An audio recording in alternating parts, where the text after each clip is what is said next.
Last time on Grand Theft Auto Online, aka GTAO.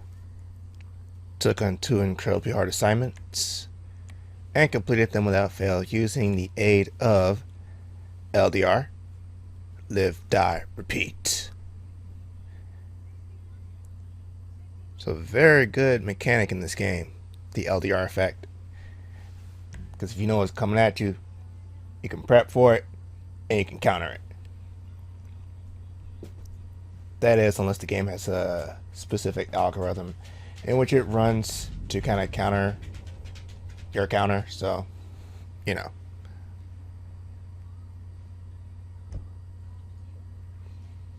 Basically, putting it in layman's terms, just the if the game wants to shake things up, you know, it can kind of like change the layout of the mission or something that happens that you saw happen in the last part, like in the mission before you died.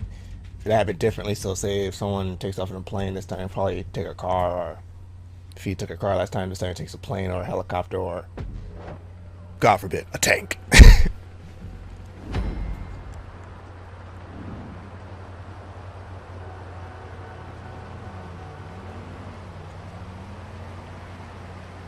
Why do I hear gunshots? It sounds like automatic gunfire.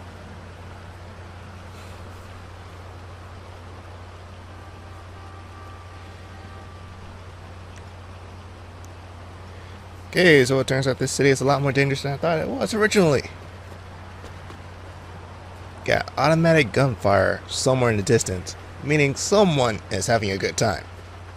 However, since I'm on a mission, only I inhabit this world. It's not the hub world. Must be carryover.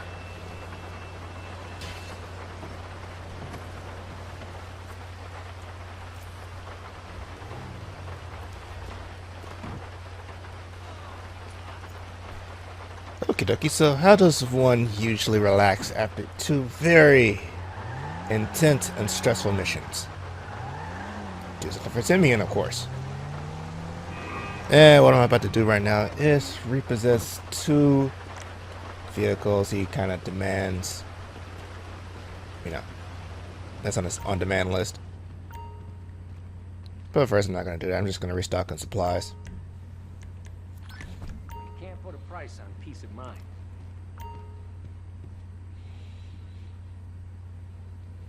It's like, I want full access to your entire arsenal. Stop giving me this bullshit about all this fade out crap.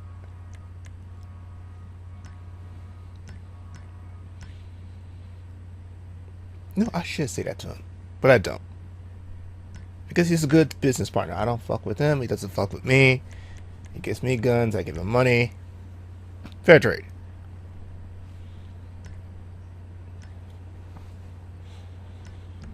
Oh, and I can use his gun range if I want to.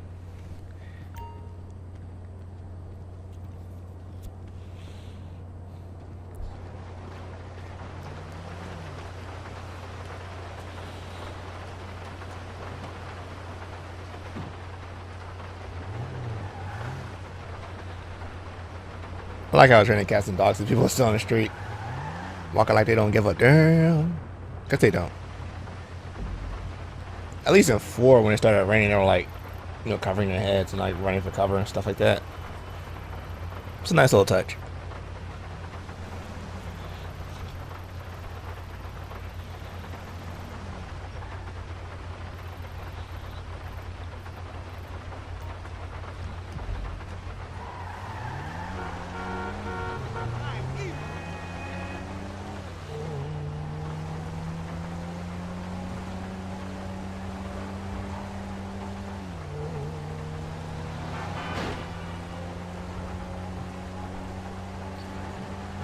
Okay, now there's a really easy trick to stealing these cars while they're being driven by the drivers, and that's to kind of, you know, approach them slowly from behind, precisely aim your gun at the back of the driver's seat, and fire. Now, ordinarily you want to do this at a stoplight or whenever the car comes to a stop, but while on the go, it'd be a bit more challenging. Hence Leroy. Remember that guy?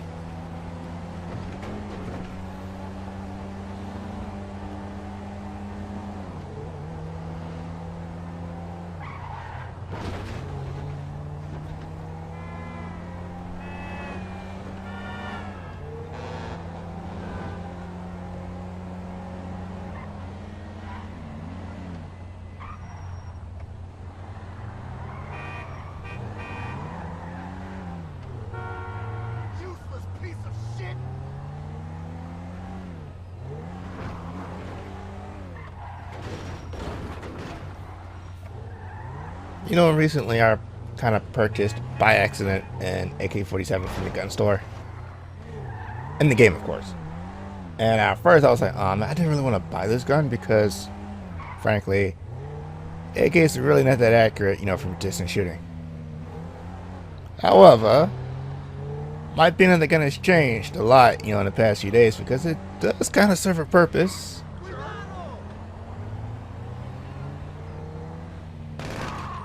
So it's kind of an acquired taste, which is what I'm trying to get at. Alright, here's the first car. Piece of cake.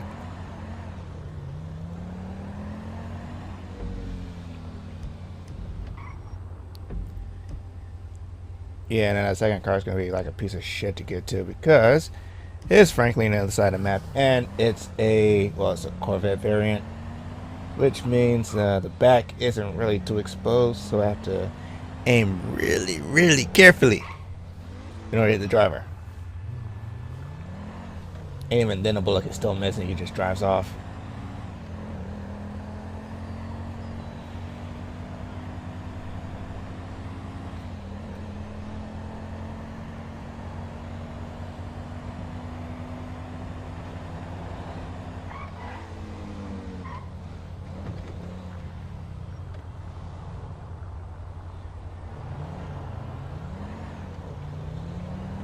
And no cops. I'm surprised.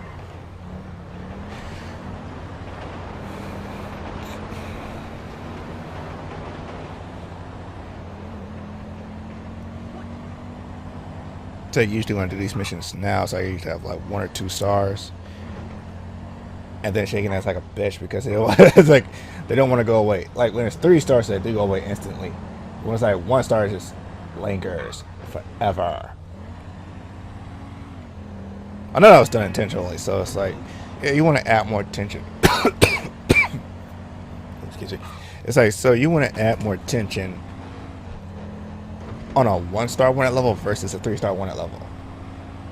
It doesn't make sense, but that's the way the game is. Just gotta roll with it.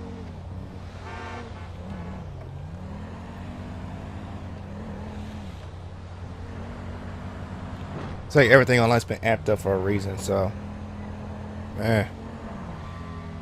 drive some more aggressive, cop some more aggressive, 1 stars are like you know. And the roomie's back, so gotta go. Unfortunately. Don't worry, I'll be back though.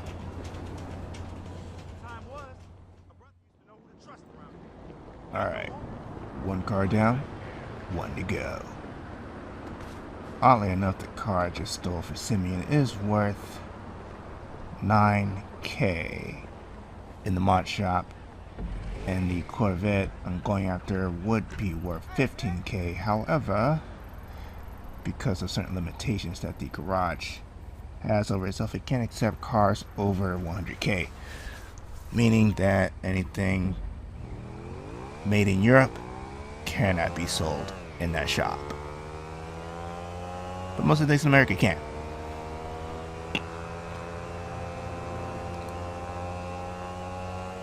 I think there's some subtext in that, but I'm really not going to go into it. So since American cars are kind of cheap and easy to produce, you can kind of do a lot with them. European cars, since they're kind of special, not so much. Which is why I now have kind of a system in the hub world in which if I want to make money real quick, I just do parachuting missions, which are really fast and really pay out a lot over time if you don't have the time to kind of deposit into that sort of thing. And then every time I go online, I always keep like a card too that I just randomly happen to see on the streets, and I so happen to help myself too. Take it to the shop and sell it for a quick, say $6,000 to $9,000, depending on what it is. mostly try to get high-end SUVs, so paying for the Cadillacs, the Hummers, and Mercedes SUVs. BMW, so don't even mess with anymore. Not worth the trouble.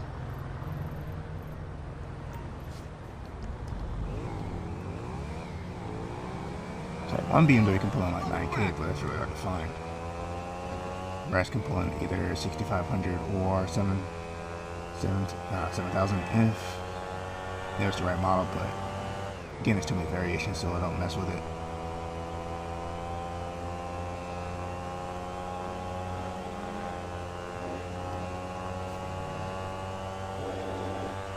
And for this, I don't know if I'm using either the quick guide or the actual manual guide. But if I'm using the quick guide, it's taking me the wrong way because I think that car's on the outside of the map.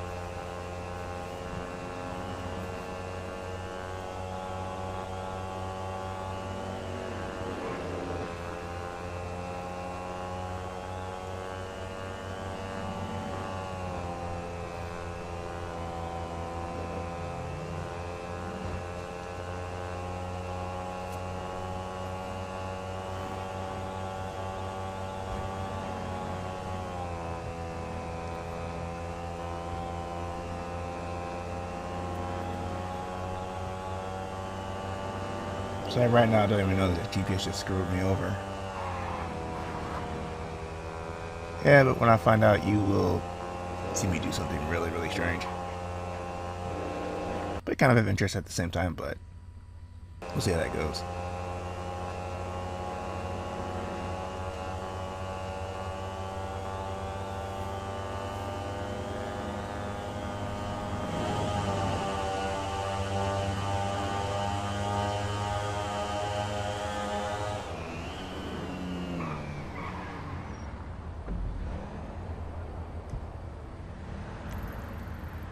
Okay, zoom out. And he is, yep, on the other side of the map. Any way to get to him?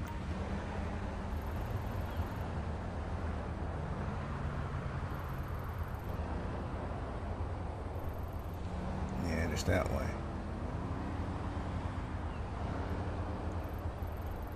So we've got a lot of wilderness and a big ass lake between us and them.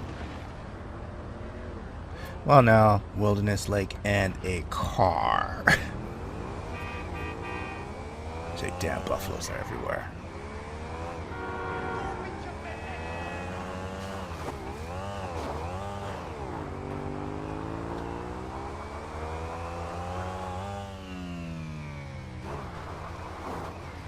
This is either really smart or really stupid.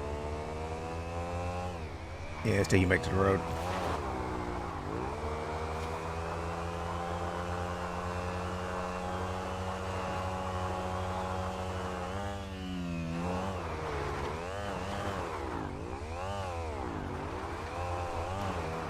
Should have got Lester to bring you a helicopter, man. Would have been okay. Well, this way I get to see, you know, some of the sights. I get to see some of the things that make this game what it really is. A work of art. So when you view this game from the air, it's like, holy shit, amazing. And then you think about the amount of hours and years it took to craft all this. And then you look at 4 and it's like, well, it was good for what it was, but it's not this.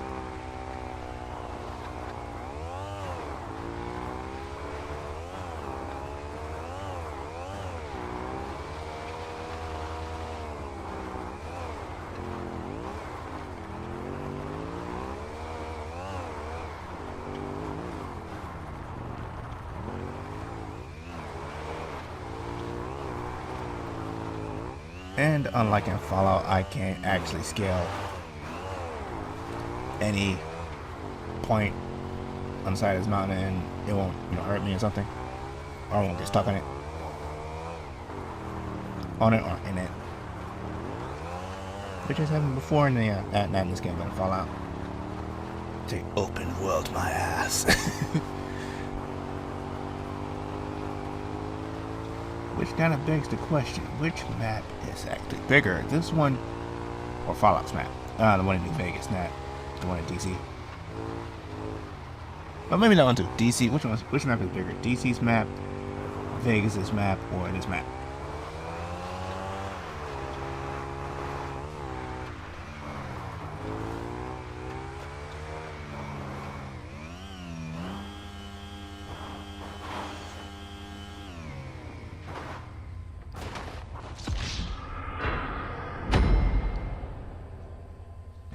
You gotta think, how did you die? Let's see, I think, yeah, she shattered her spine. It's like it wasn't because of head injury, it was because of her spine. She shattered her spine, she was rolling down the hill, and one thing led to another, and basically death.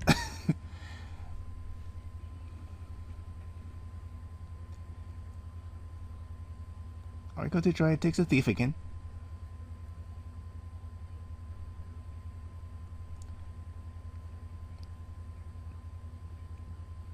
Yeah, you seem like the sort that won't let that kind of thing go. I mean, it was exciting, but ended all too quickly. So we gotta reset everything up.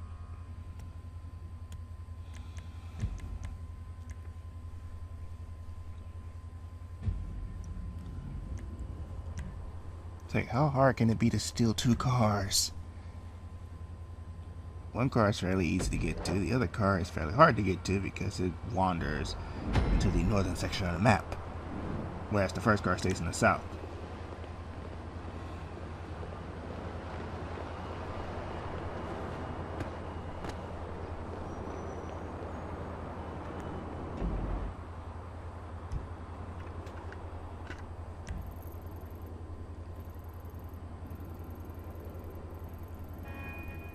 So I like it when you use satellites.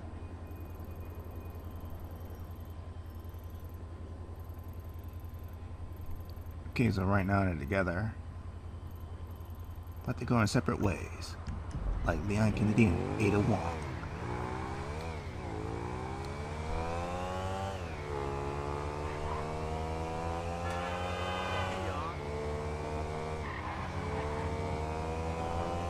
This is supposed to be a relaxing mission. It is, in some respects. First you get the first car, then you get the second car. And then you get to thinking that maybe this mission was kind of set up for 2 people, not 1. I mean, 1 person could do it, but 2 would be more efficient.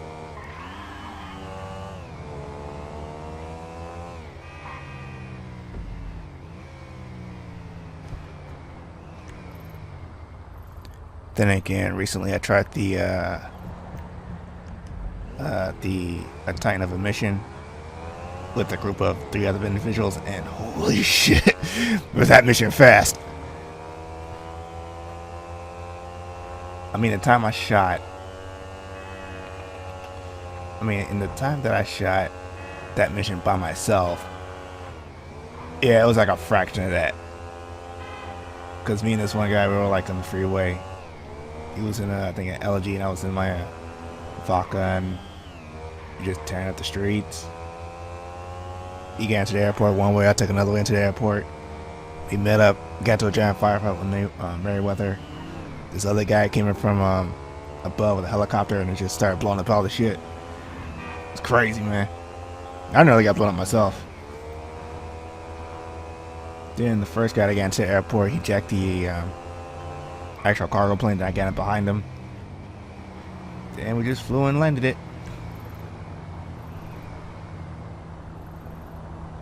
He had an interesting approach to landing too. But that was it. It's like 5 minutes.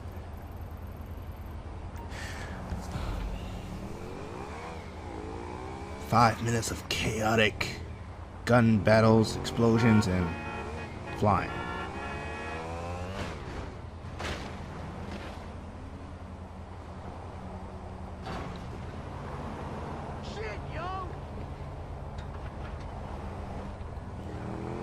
But that was in the off time though, so I didn't have the actual cameras rolling. So because that kind of goes against the point of what I'm trying to do with this. It's like I'm trying to do the missions solo, not with other people.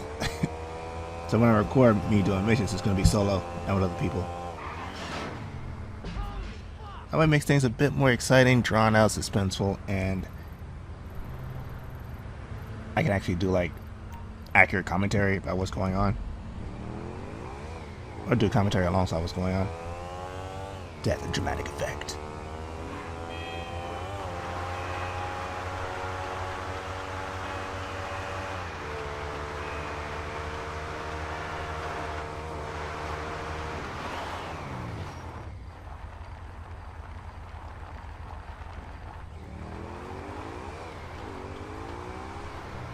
This is what you get for trying to take a shortcut.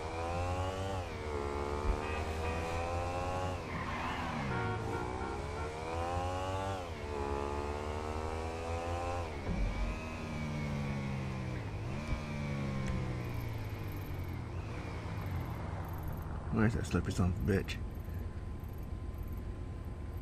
Keys there, so if you go there, you can meet up with them.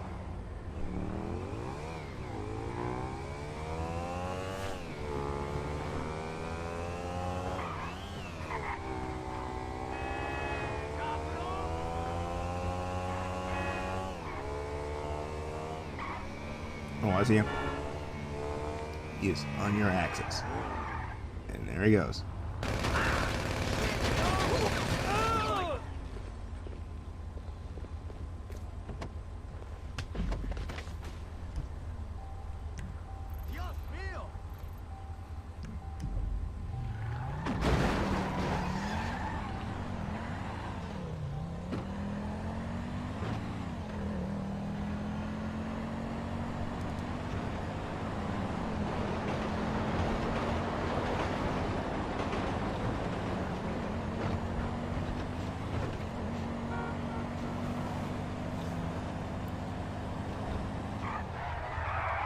It's like you see in Hong Kong, the way... well, let me start again. In Hong Kong, the way Wei Shin steals cars is by driving up behind them, getting out of his car, and jumping onto the target vehicle, then dragging the passenger out, and then jumping into... well, not dragging the passenger out, traffic, but dragging the driver out. And maybe the passenger, depending on which side of the car he's on. Get in the car, and driving it back to the shop. And depending on the state the car was in when you turned into the shop, either gets full price of the car or reduced price, which was fair, way fair. This game is not like that. See, Hong Kong, they do people right. America, it's just that it's screw you.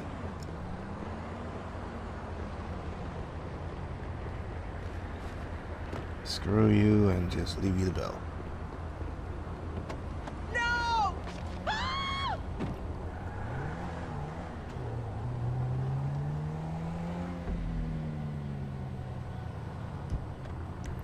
Hey.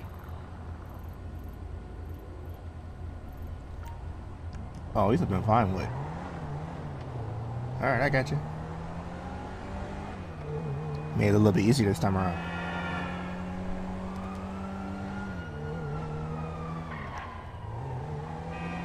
Nah, just keep going straight. You're gonna reroute.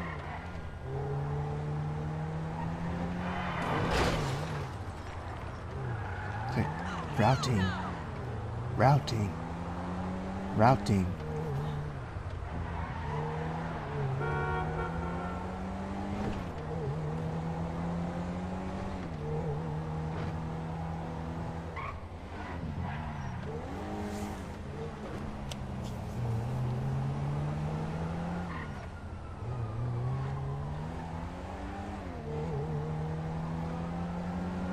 So I'm hunting this guy, the cops are hunting me.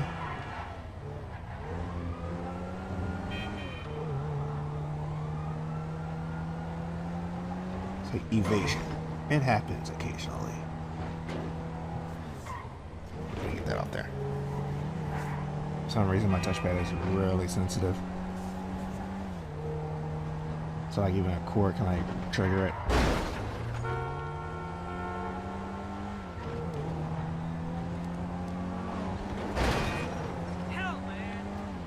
Okay, you're caught up on this guy's 6, so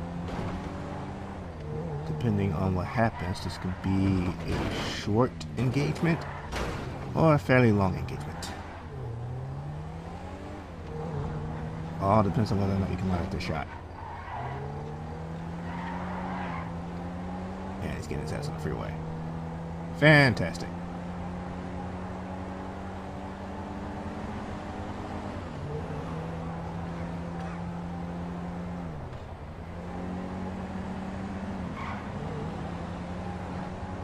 Now he's getting off the freeway. Okay, now it's back in our favor. Line up the shot. Bam. Easy money.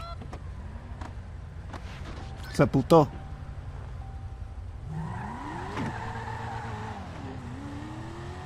And run over his legs for good measure, just in case he wasn't dead.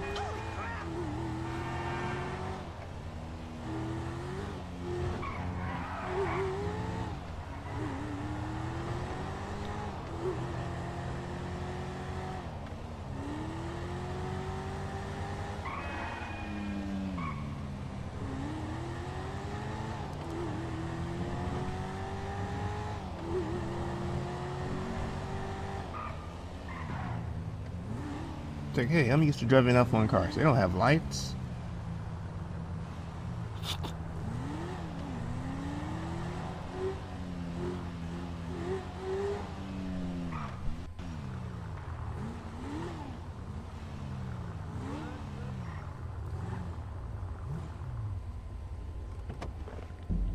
Alright. Thank you, my girl. Thank you. You are the daughter I never wanted. Seriously, I mean that, huh? Liberation has done much for your gender. I honor your boundless fertility of imagination.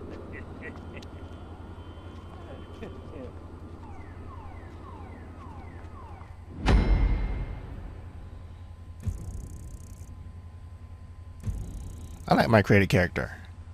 She has a certain charm about her.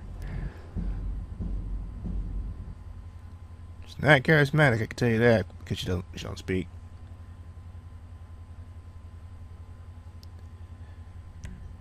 But she does make up for that with her actions, which are very, very good.